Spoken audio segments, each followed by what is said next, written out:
Ang kwentong ito ay hango sa totoong buhay. Karanasan ito ni Ibar.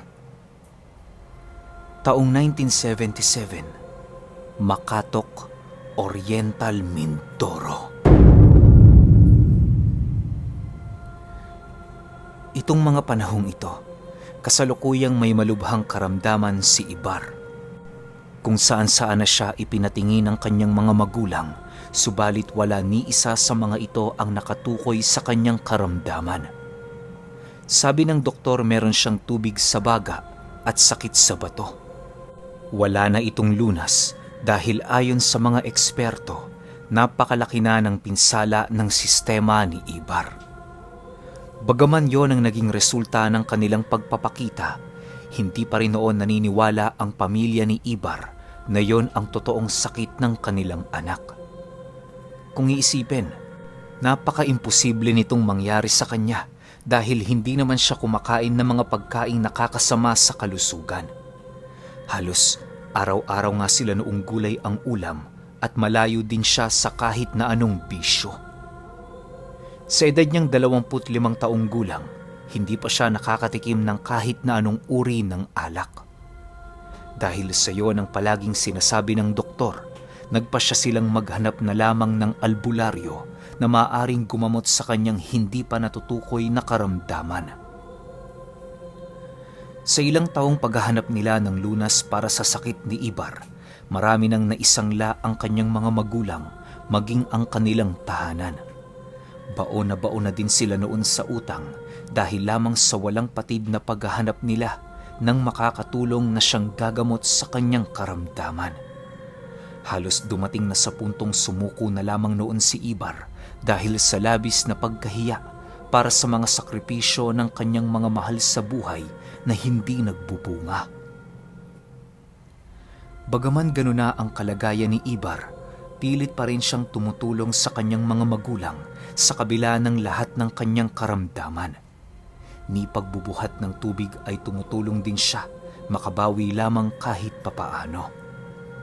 Kahit napapagalitan na siya dahil sa kanyang pagtulong, pilit pa rin niya yung ipinagsawalang bahala, gawa ng ayon sa kanya, mas mabuting mamatay na tumutulong sa kanyang pamilya kesa wala siyang ginagawa.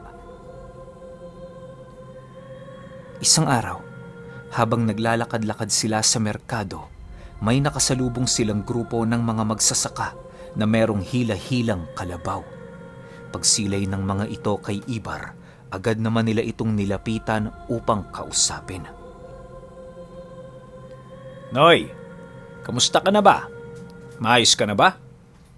Tanong ng magsasaka kay Ibar. Hindi pa. Pinipilit ko lang ho ang sarili ko eh. Teka lang, kilala ho ba namin kayo? Sagot naman niya rito. Matapos itong marinig ng lalaki, tumawa lang naman ito habang bahagya siyang inaakbayan.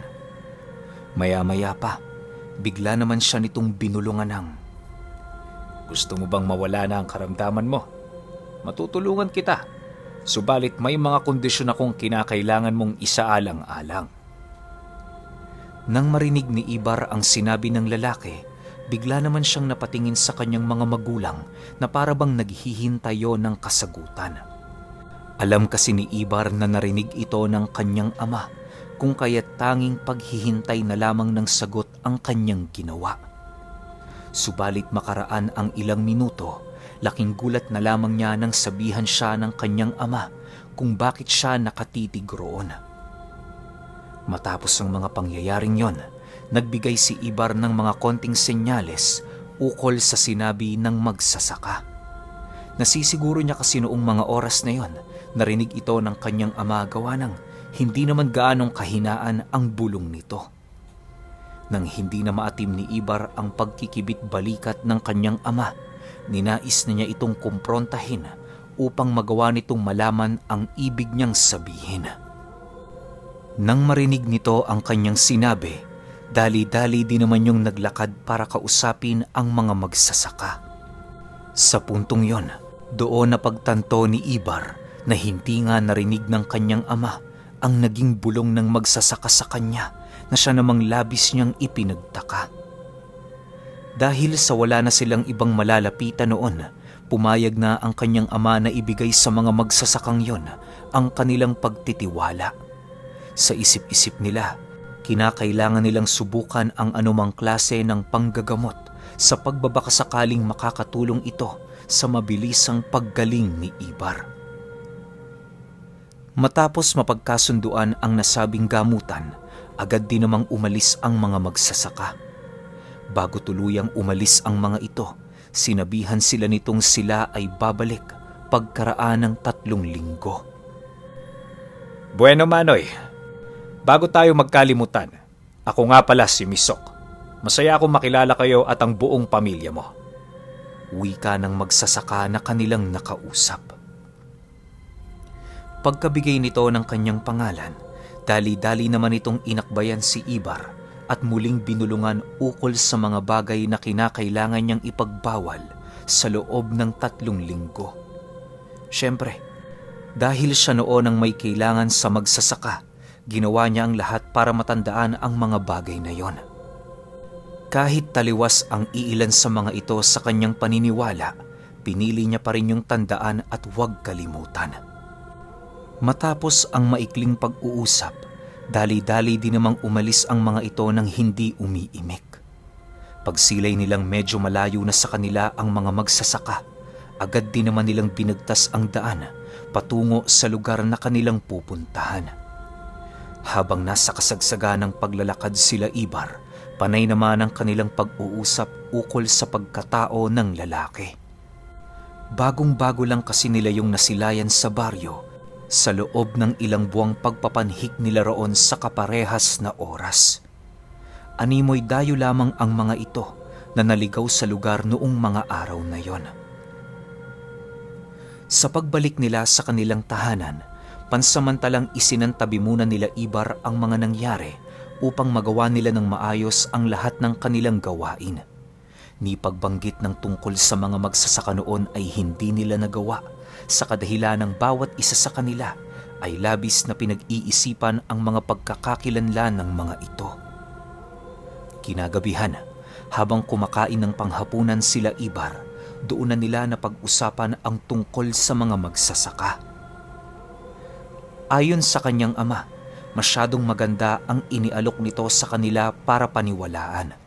Hindi kasi yon naniniwala sa tulong na kusang lumalapit sa mga nangangailangan. Dagdag pa nito na sa pag-uusap nila ng magsasakang yon, meron siyang naaamoy na kakaiba. Bagaman hindi niya yung kayang tukuyin, nasisiguro niyang natatangi ito sa isang ordinaryong tao. Naniniwala kasi ang ama niya noon na may mga tao talagang nagbabalat kayo upang makibagay sa mga katulad nila. Maaaring may pakayon sa kanya kung kaya't ito na mismo ang kusang lumapit sa kanila. Nang marinig ito ni Ibar, nagpasya siyang wag na lamang sabihin sa kanyang ama ang mga ibinulong sa kanya ng magsasaka.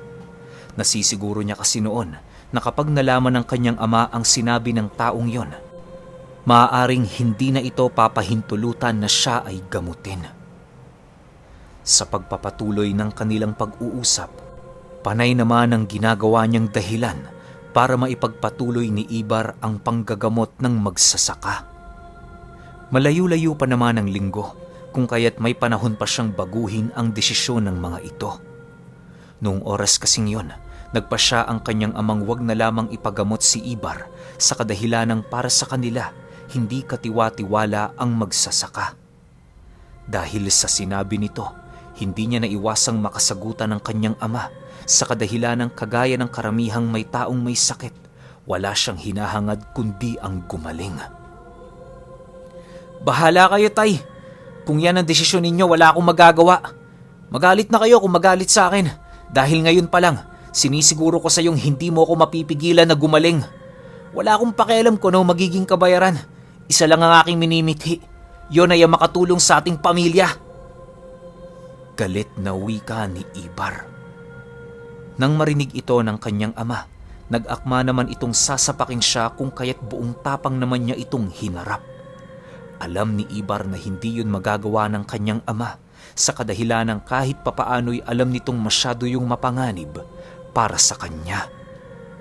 Makalipas ang 1 linggo, patuloy pa rin ang normal na pamumuhay ng kanilang pamilya. Bagaman hindi nagpapansinan si Ibar at ang kanyang ama, wala itong problema sa kanya. Sa pagpatak ng linggong kanyang inaasam, araw at hapon ay nakabantay siya sa labas ng kanilang tahanan. Kahit sumisikip din ang kanyang dibdib paminsan, pinipilit niya ang kanyang sarili na tumungo sa baryo para hanapin at hintayin ang pagdaan ng magsasaka. Subalit ilang araw na ang lumipas, dahan-dahan ang nawawala ng pag-asa si Ibar.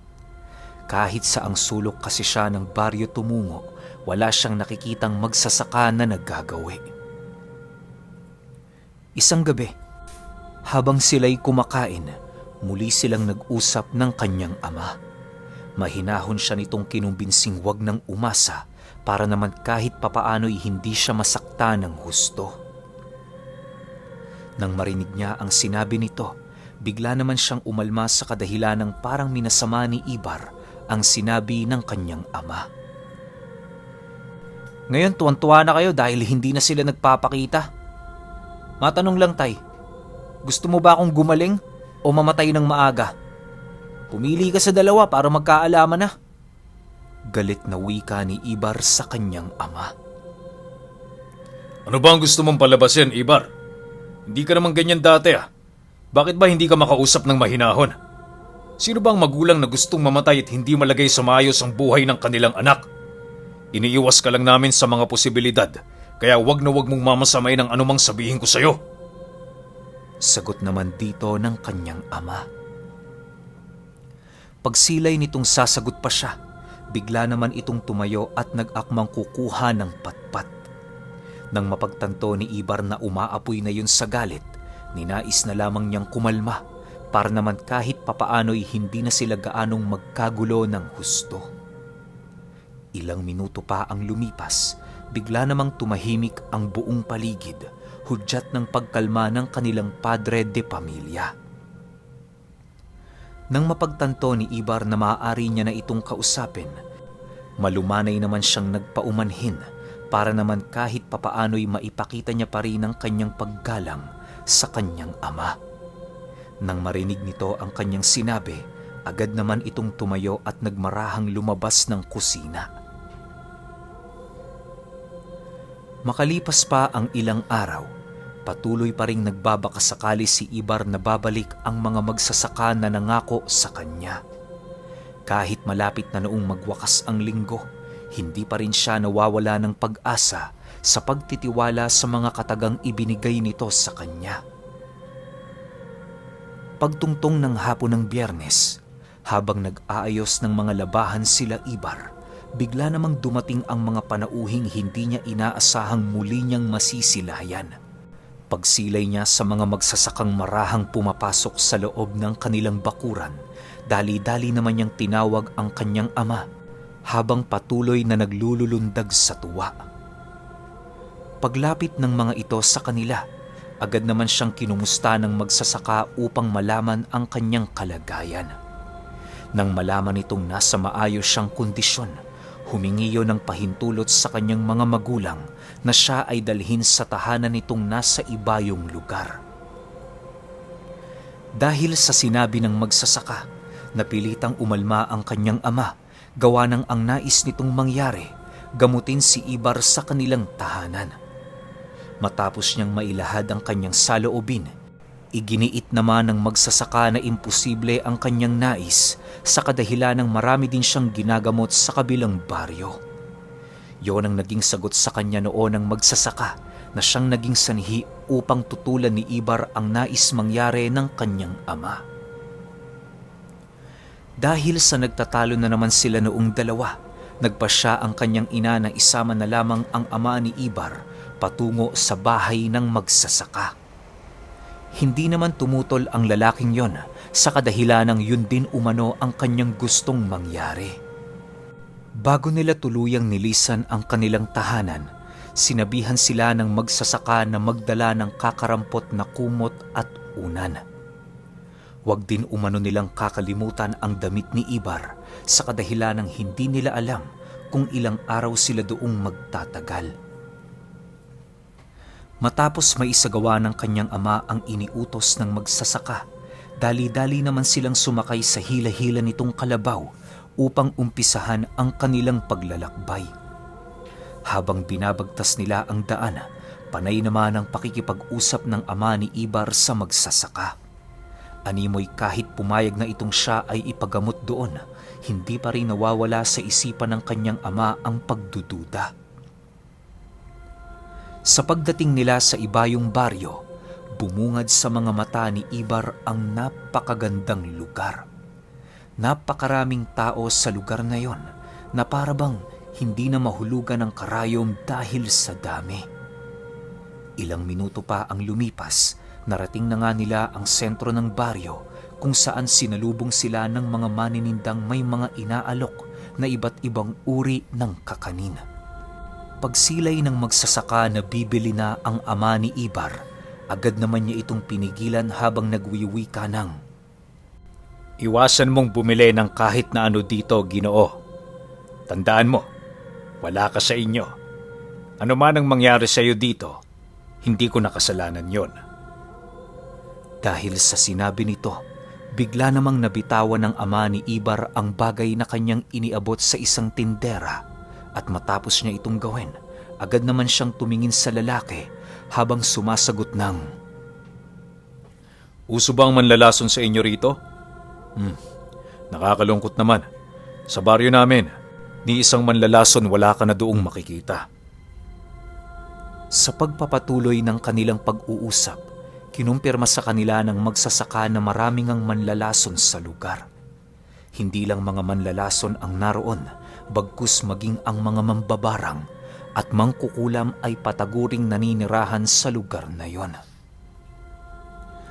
Ayon sa magsasaka, kaya lang naman nila hindi pinapakialaman ng mga ganoong uri ng nilalang sa kadahilan ng ayaw nilang magsiklab ng digmaan na siyang maaaring humantong sa pagkamatay ng iilang mga ordinaryong taong naninirahan sa kanilang baryo. Dagdag pa ng magsasaka na bagaman wala silang ginagawa, meron silang alituntunin sa lugar na yon na sinusunod ng mga nilalang, anumang uri o lahi ang kanilang kinabibilangan. Matapos makipag-usap ng kanyang ama, narating na nga nila ang bahay ng magsasaka. Mula sa labas ng tahanan nito, bumungad sa kanila ang mga taong nakapila na parabang meron yung hinihintay. Pagpasensyahan nyo na, maraming tao dito kapag Biyernes. Pumasok na kayo. May nakalaang silid para sa anak mo.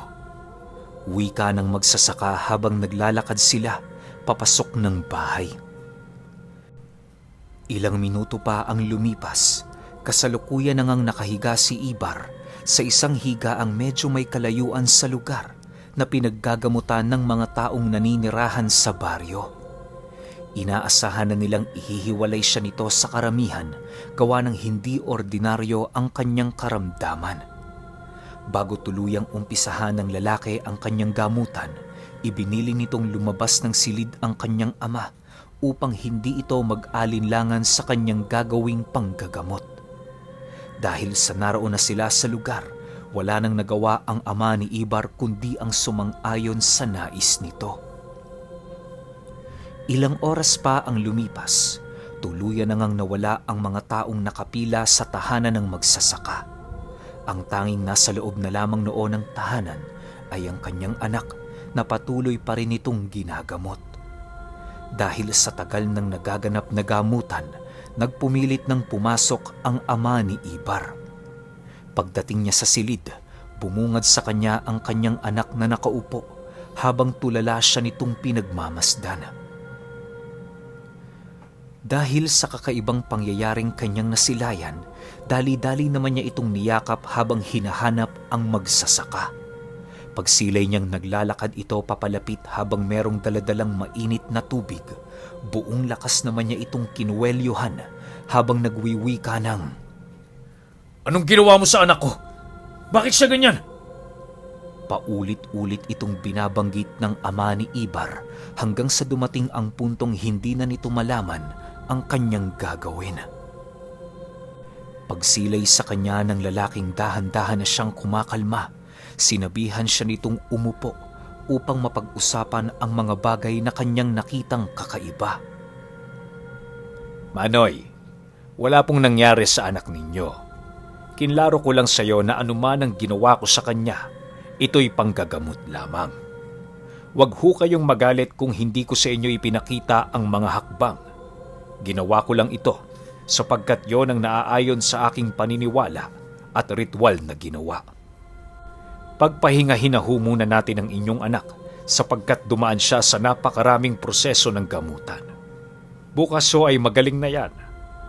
Kampanteng wika ng magsasaka. Dahil sa sinabi nito, tuluyan ng hindi nakaimik ang ama ni Ibar sa kadahilan ng labis siyang nahihiya dahil sa mga bagay na kanyang ibinintang.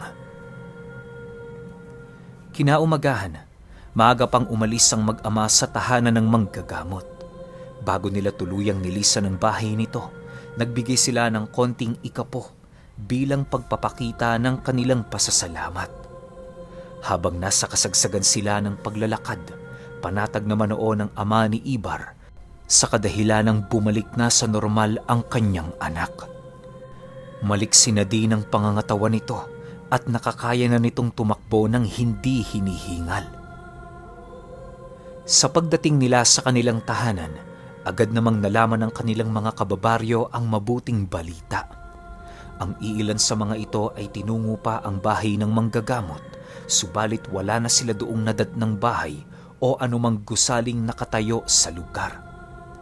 Bagaman nakapagtataka ang pangyayaring yon, ninais na lamang nila Ibar na ito ay ipagsawalang bahala at ituon na lamang ang kanilang atensyon sa kani-kanilang mga buhay. Makalipas ang 2 buwan, halos wala nang bakas sa katawan ni Ibar ang anumang bahid ng sakit na bumalot sa kanya noong nakaraan.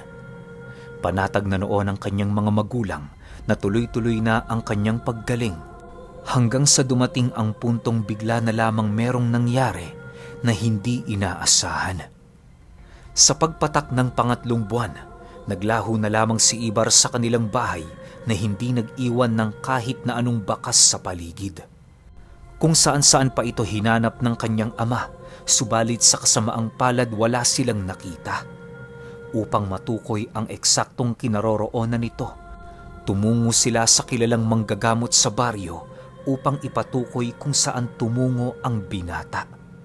Ngunit nang matawas na ng manggagamot ang huli nitong damit na sinuot, bumungad sa kanila ang kagimbal-gimbal na resulta ng ritual. Si Ibar pala, wala ng kaluluwa magmula noong napagaling yon ng magsasaka. Kagaya ng 3 linggong palugit nito, 3 buwan lang din ang ibinigay ng magsasaka sa binata para makasama nito ang kanyang pamilya ng normal. Ayon sa manggagamot, ang kanilang nilapitan noong mga oras na yon, isang aswang na nagmamanipula ng isipan ng kanyang biktima. Ginagawa nila ito nang sa gayoy walang makatunog sa kanilang plano. Hanggang sa dumating ang araw na kanilang pinaka-inaasam sa pagsasakatuparan ng kanilang masamang binabalak. Dagdag pa ng manggagamot, hindi din kayang matunugan ng kahit na sino ang ginagawa ng mga nilalang na yon, sa kadahilanang nagtataglay ito ng napakalakas na sabulag na ibinalot nila sa kanilang mga biktima sa oras na nagawa na nila yung matanima ng sumpa. Kung merong mang sisisihin sa nangyari sa anak mo, ikaw yon. Hindi ka sa akin nakinig. Akala mo lahat ng sakit may lunas. Kung sana, itinatak mo sa isipan mo na si Ibar na tanggapin ang tadhana ng kanyang buhay, di sana buhay pa rin siya hanggang ngayon. Pero tapos na ang sisihan. Nangyari na ang hindi dapat mangyari. Tanggapin na lang natin ang anumang nawala para hindi tayo mahirapan. Pasensya ka na, hindi kita natulungan. Wika ng manggagamot matapos nitong mailahad ang resulta ng kanilang ritual. Dahil sa sinabi nito, Tanging panlulumo na lamang ang nagawa ng ama ni Ibar sa kadahilan ng wala siyang kaide-ideya na nataniman na pala ang kanyang anak. Gayunpaman, kahit naghihinagpis ang kanyang puso, pilit pa rin siyang nagpapakatatag alang-alang sa kanyang pamilya. Magmula noong nawala si Ibar, kailan may hindi na nila ito nakita. May mga sabi-sabing aswang na umano ito na kasalukuyang alipin ng magsasakang gumamot dito. Ang iilan naman, sinabing madalas umano nilang nakikita si Ibar sa gubat na merong daladalang bangkay ng mga hayop na labis na ang pagkabulok.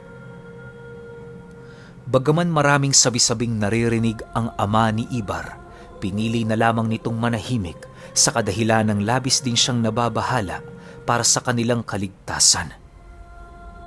Ngunit, labis-labis pa rin ang pagsisisi niya sa kanyang sarili dahil hindi niya nagawang makontra ang nangyari sa kanyang anak noong minsan itong nabitawan ng pangako ng aswang.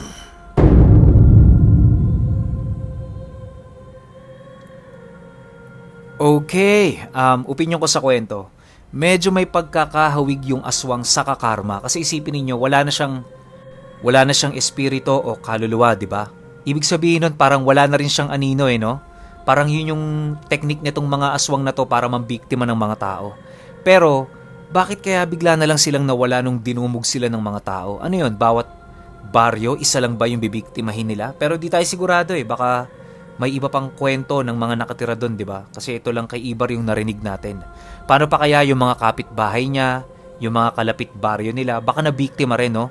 Tas nung marami na silang nakuha sa loob ng 3 buwan, umalis na sila kaagad doon. Lilipat na naman sila sa ibang lugar para mambiktima. Yun lang yung nakikita ko sa kwento. Tsaka ang galing. Alam nila yung mga taong may sakit na hindi nagagaling, yun yung bibiktimahin nila. Syempre nga naman, maaakit ka. Yung sakit mo hindi nagagaling tapos magpapangako sa'yo na gagaling ka. Diba? Talagang nakakatempt. Pero kayo, kung may opinion kayo sa kwentong ito, i-comment nyo lang sa baba. Yun lang. Hanggang sa susunod na kwento. Salamat.